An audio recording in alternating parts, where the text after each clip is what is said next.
24. You'll see this in number 5. I'll do it right here with you. So the table shows the results of 150 randomly selected middle school students who were asked if they take French or Spanish. So first off, we know there's 150 students, right? Well, let's look at how many of them take French. So if we add 19 and 25 and 38, that will be 82 who take French, and then we subtract that from 150, and there will be 68 of them who take Spanish. And then you can do the same thing for the classes, right? The 6th graders, there will be 42 of them.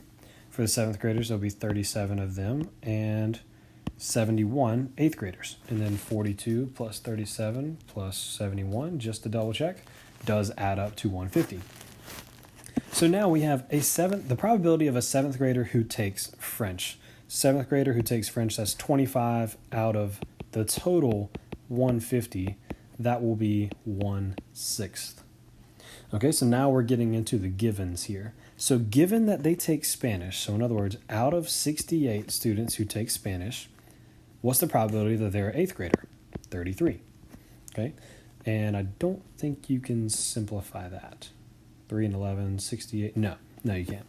All right, so we have another given bar here. So given that they're a 6th grader, how many 6th graders do we have? 42. Given that they're a 6th grader, what's the probability they take French? That would be 19. 19 out of 42. 19 is prime. You can't do anything with that. And lastly, given that they take French, how many people take French? 82. What's the probability that they are a 7th grader? Okay, so that would be 25. So you see the difference in A and D here, okay? A was just the probability that they are a 7th grader and they take French. That's an and, right? 7th grade, French. D is the probability that they are a 7th grader given that they take French, okay? So our sample space there will be all of our French students.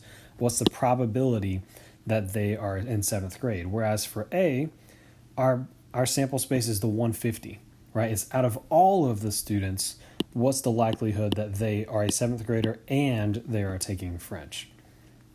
Okay, so we can do the same thing with this next one. 28 and 97 will give us 125. You notice that they didn't give us the total number here. And then 56 and 19 would be 75, so that'll be 200. And then this will be 116, and this should be 84. Yep, and both of those add to 200. So this shows juniors and seniors who were asked if they attended prom or not. So out of those 200 students, what's the probability that a junior did not attend the prom? 56. So then you can simplify that out. Let me erase that 56.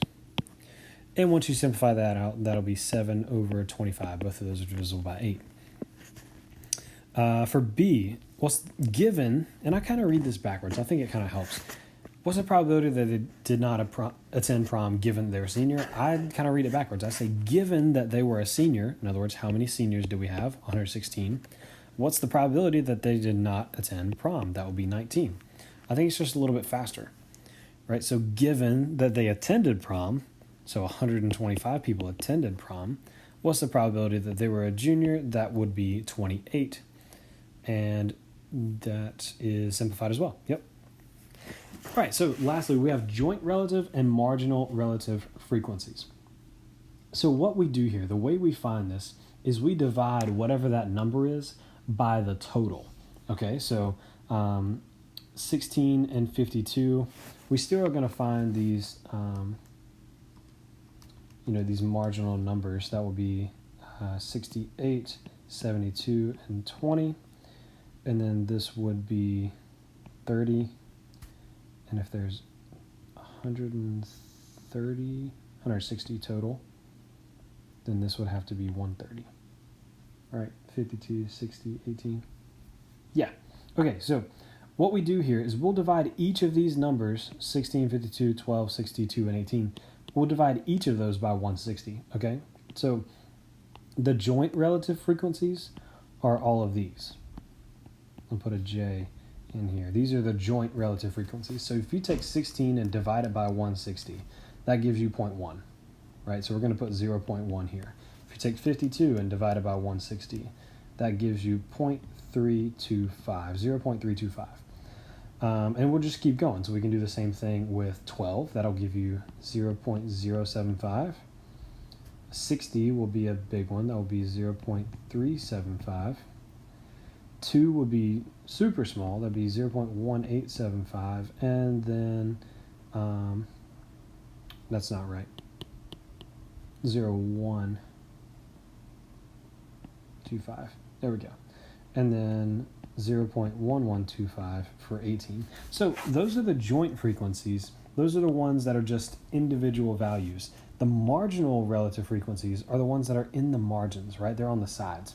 So what we're going to do is we're just going to add these up. You can either take 68 and divide it by 160, or you can just take these two decimals and add them together. So 0.1 and 0.325 will be 0.425, right?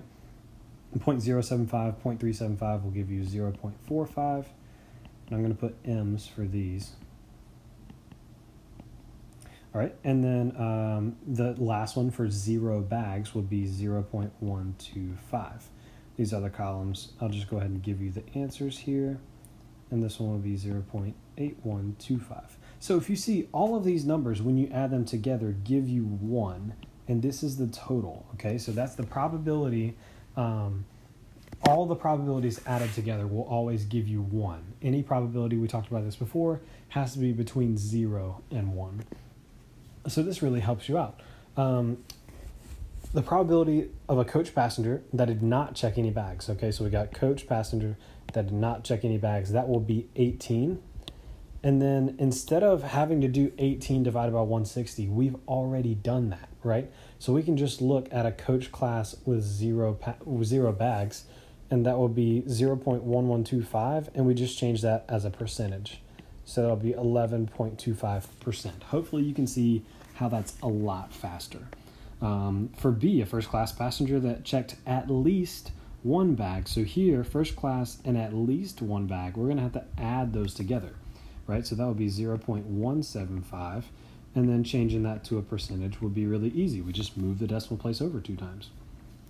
All right, so now we have a given. Okay, so now we are going to have to do some dividing.